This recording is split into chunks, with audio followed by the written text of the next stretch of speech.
धोलाई विधानसभा केंद्र में कांग्रेस और भाजपा उम्मीदवारों के बीच मतदान को लेकर तीव्र प्रतिक्रिया चल रही है। आरोप प्रत्यारोप को छोड़ लोगों में काफी नाराजगी का माहौल बनी हुई है, क्योंकि इस क्षेत्र में हाल ही में कांग्रेस के वरिष्ठ कार्यकर्ता धोलाई के नरसिंहपुर ब्लॉक कांग्रेस सभापति राजेंद्र पालित ने कहा था कि संख्यालघु समुदाय के लोग भाजपा को मतदान नहीं करते हैं। मुद्दे को लेकर कछार जिला भाजपा के सभापति रूपम साहा ने अपने वक्तव्य में कहा कि संख्यालघु समुदाय के लोग कई क्षेत्र में तथा हर एक क्षेत्र में भाजपा दल को ही मतदान करते हैं और उन्नयन प्रगति की धारा के साथ चलना चाहते हैं। ऐसे माहौल में कांग्रेस कार्यकर्ताओं द्वारा गैर जिम्मेदाराना रवैया अपनाकर अपने वक्तव्यों को आम जनता के सामने पेश किया जा रहा है। मुद्दे को लेकर कई पहलुओं पर आलोकपात करते हुए उन्होंने भाजपा के संख्यालघु मोर्चा के हर एक कमेटी के कार्यकर्ताओं को अहम तौर पर कार्य करने का अपील किया और सहयोग किए जाने का उन्होंने जानकारी भी दिया।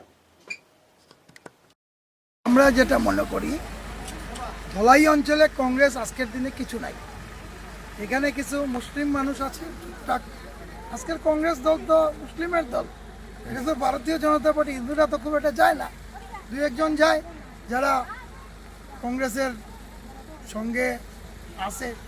তো আমার একটা ধারণা যে কংগ্রেস ওনারাও যারা যায় ওনারাও তলে তলে বিজেপিরই ভোটটা দিব, কারণ যারা বুদ্ধিসম্পন্ন মানুষ, যারা ভারতীয় জনতা পার্টির কাজ কাম বিভিন্ন ডেভেলপমেন্ট যেটা ধলাই অঞ্চলে হয়েছে বিগত স্বাধীনতার পরে কোনো দল এটা করতে পারেনি।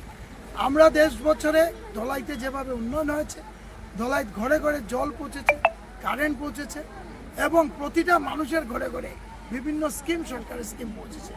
স্বাধীনতার 60 বছর কংগ্রেস ছিল, 60 বছরে কংগ্রেস কোনো কিছু মানুষকে দিতে পারেনি, নিরাপত্তা দিতে পারেনি, সব দিক দিয়ে দুর্নীতিতে ভরা ছিল কংগ্রেস। আর আমার বিশ্বাস ধলাইয়ের অঞ্চলের মানুষ কংগ্রেসের সঙ্গে যাবে না, ধলাই মানুষ ভারতীয় জনতা পার্টি থাকবে। আর আগামী দিনে ধলাইতে আপনাকে আমি গ্যারান্টি দিয়ে বলতে পারি ধলাই সিট আমরা 40 থেকে 50,000 ভোটে জিতব। এটা কোনো অন্য দল এখানে কোনো আমাদের কম্পিটিশনে আসতে পারবে না। আপনাকে বলবি কংগ্রেস কোনো জায়গাতেই নেই। কাছাড় জেলায় সব জায়গায় ভারতীয় জনতা পার্টির আপনারা মনোনয়ন দিন দেখেছেন, সমস্ত কাছাড় জেলার কর্মকর্তারা যেভাবে উপস্থিত হয়েছে, কংগ্রেসের সঙ্গে মানুষ আসেনি সেই দিন। এটাই প্রমাণ হয় যে কংগ্রেস কাছাড় জেলায় একটাও সিট জিততে পারবে না, কংগ্রেস জিরো থাকবে। এবং কংগ্রেসের মধ্যে যে অস্থিরতা শুরু হয়েছে, সমস্ত আসামে আমরা দেখেছি কংগ্রেসের যারা বরিষ্ঠ নেতারা কংগ্রেস ছেড়ে এক্সিস্টিং এমপি যিনি প্রদ্যুৎ বরদলৈ আপনারা জানেন নগাঁওয়ের এমপি, কংগ্রেস ছেড়ে ভারতীয় জনতা পার্টিতে জয়েন করেছে। প্রাক্তন সভাপতি আপনারা জানেন যে ভূপেন বরা মহাশয়, স্টেট রাজ্যিক সভাপতি, ওনার মাথায় কি ধরেছে নাকি উনি যে বিজেপিতে আসবেন?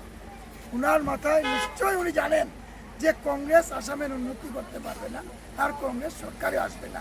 তার জন্য অনেকের কংগ্রেসের অনেক মানুষ প্রতিনিয়ত ভারতীয় জনতা পার্টিতে জয়েনিং করছে। যে আমরা শিলচরের যে বিজেপি দলের যিনি সভাপতি রূপম সাহা জি, তাই নিশ্চয় আজকে অতদিন থেকে রাজনীতি করিয়া আমি তার কাছে অনুরোধ, আজকে যদি তাই মিটিংয়ের মাধ্যমে সবাই হিন্দু মানুষের ভুল বুঝাইবার চেষ্টা করে, হিন্দু সিম্পেটি আনার চেষ্টা করে যে মুসলিম ভোট তার লাগে না, ঠিক আছে, আজকে তাই কইছেন মুসলিম ভোট তো আমরা লাগে না, মুসলিম ভোট তো এগুলা কংগ্রেসের ভোট। আমার কাছে তার অনুরোধ, তার যে মাইনরিটি যেটা মোর্চা আছে বিজেপি দলের, তাইটা আগে বন্ধ করুক। অযথা হিন্দু মানুষের ভুল বুঝেন কিতা লাগে, আমরা সব বুঝতে পারি, তার আগে মাইনরিটি মোর্চাটা দান দলের বন্ধ করুক, তারপরে এরকম করুক।